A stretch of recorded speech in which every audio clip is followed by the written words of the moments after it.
Hey, what's up, everybody? It's Snak Pak. Back with you with a little bit of an update on this DC crash situation, and I just want to talk today about some of the, as the video is titled, the unfortunate truth about aviation. I know a lot of people are nervous right now about flying, and rightfully so, but I just want you guys to see a little bit about how accidents can happen. All right, how accidents like the one that happened in DC, this really tragic midair, can happen. All right. Of course, there's a lot of people who are kind of missing the point of my videos. My videos are just to provide situational awareness to people who don't have a lot of experience in aviation. And I just want to show you guys what could be happening and what it's looking like to these pilots.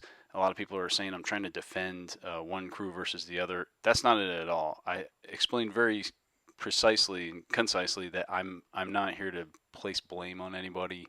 Um, that's the job of the NTSB. Their investigation is going to conclude at some point, and they are going to assign fault to who, what exactly happened in this scenario. A lot of people want to just blame one party or the other, right? A lot of people are saying it's the Blackhawk crew, it's the ATC controller, but I'm here to tell you that it's much more complicated than that, right? And what we're going to do here is pop into my web browser here, and I'll show you guys something that anybody can look up on Wikipedia here. Okay, so this is something anybody can look up, and it's called the Swiss cheese model. All right, we have safety professionals in the Army and in the military. Now, I'm not in the Army anymore. I'm a civilian contractor, but in the Army, the warrant officers are the technical and tactical experts here. All right, and one of the tracks that they can follow was, for instance, I was an instructor pilot. There's maintenance test pilots. One of the tracks they can follow is safety. All right, safety officer, and they are very involved in what we call the Swiss cheese model here. All right.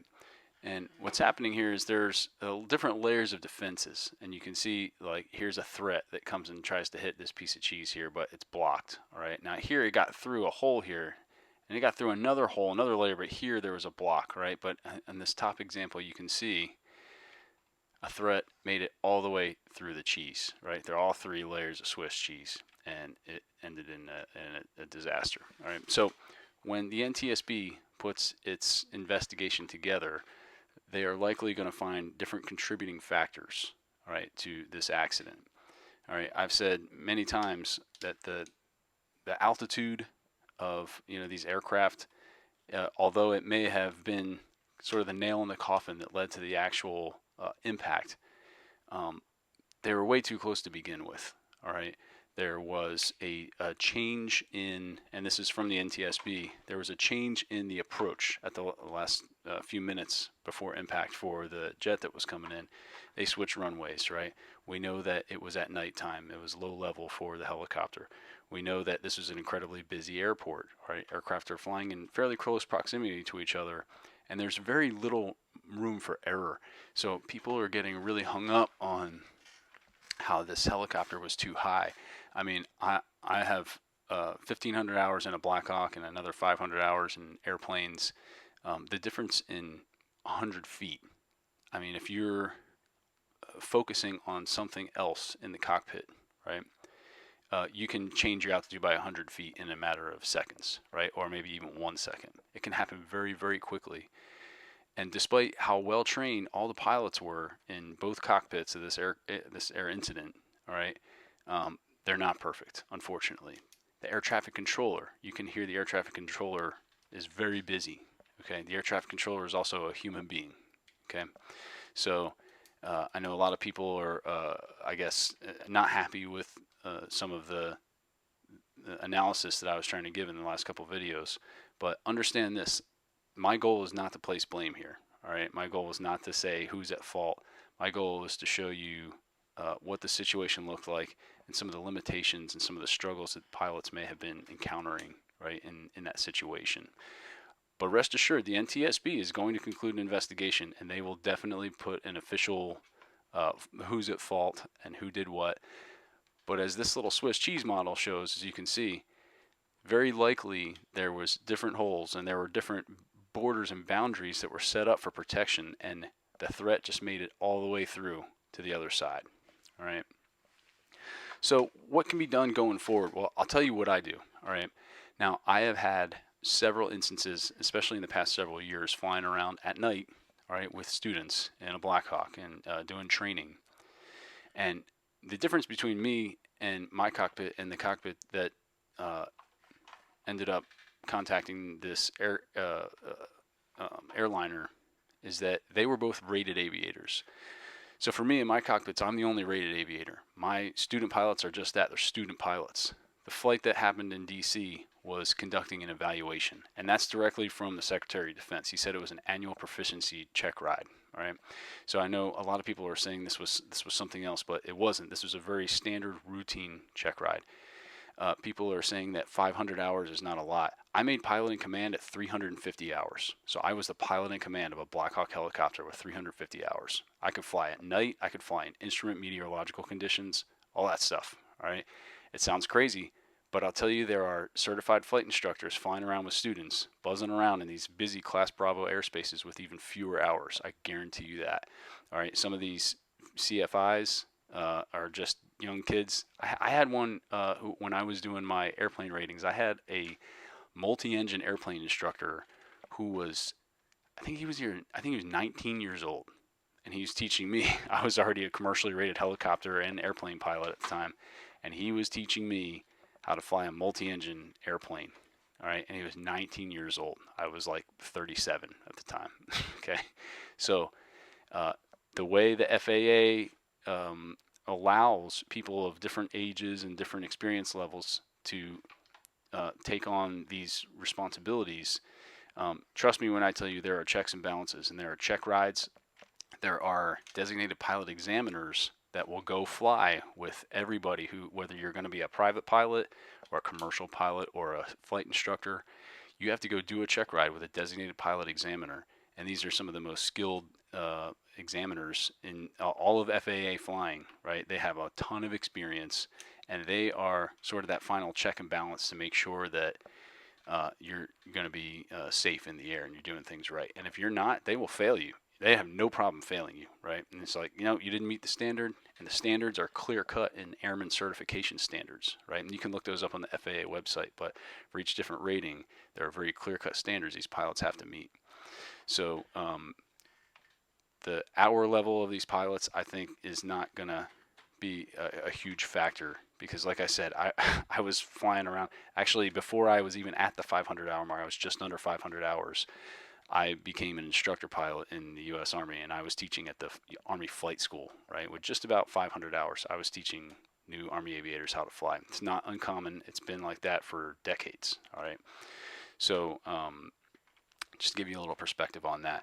Now, moving forward, one of the things I do, all right, a piece of technology that I use that really helps me, first of all, let me log on to 4Flight Web here.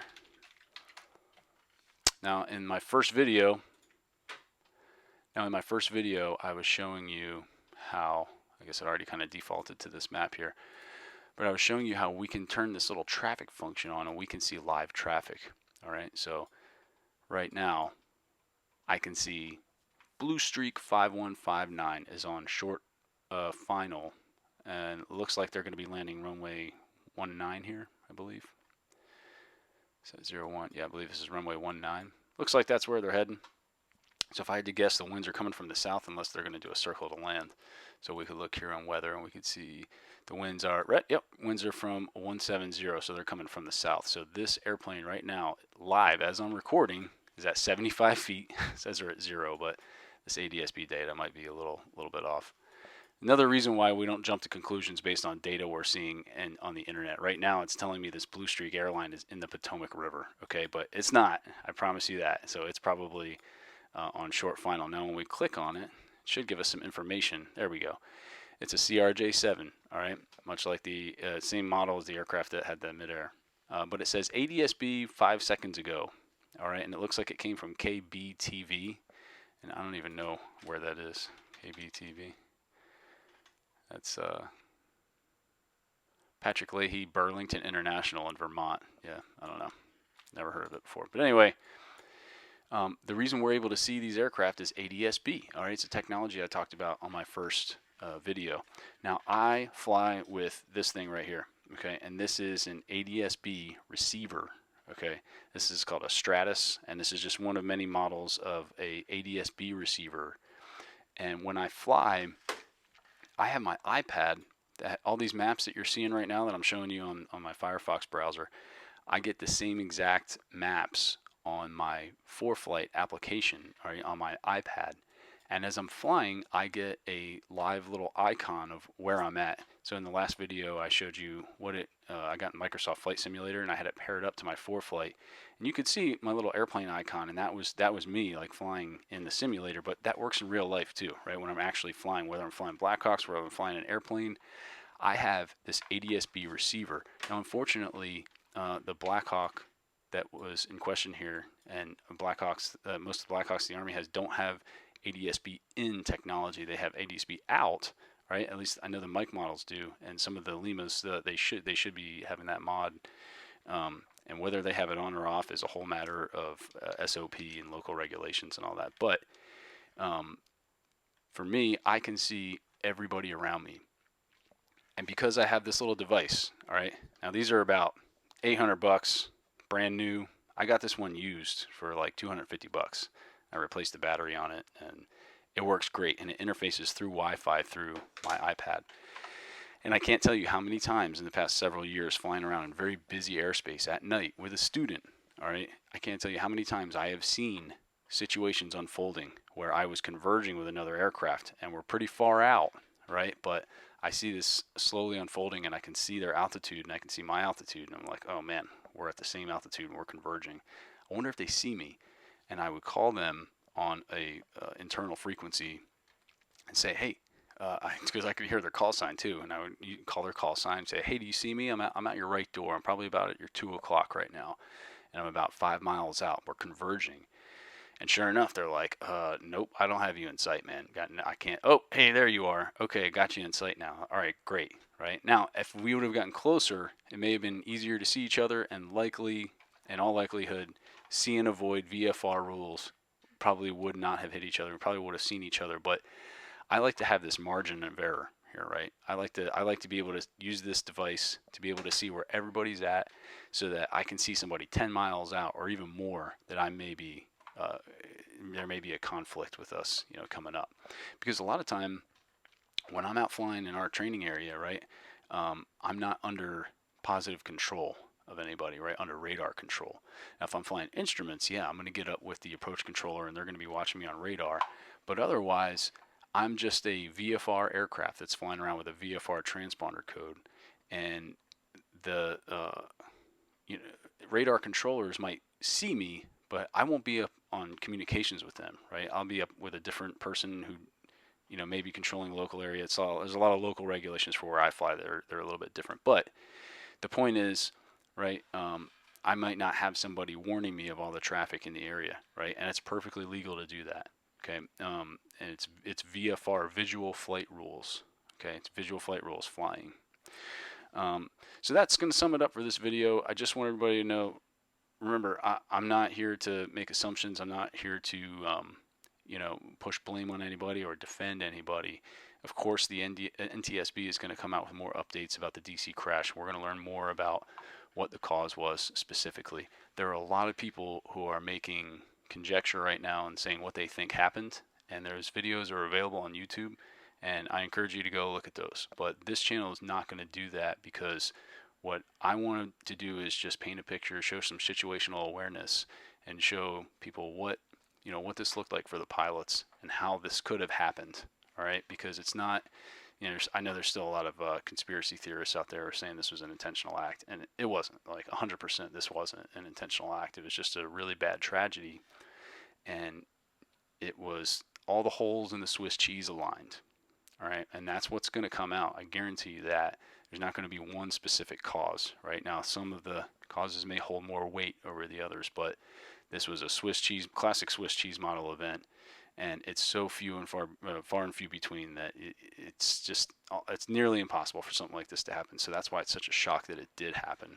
All right, so don't be afraid to fly. All right, if I were to show you one last thing, I'll show you.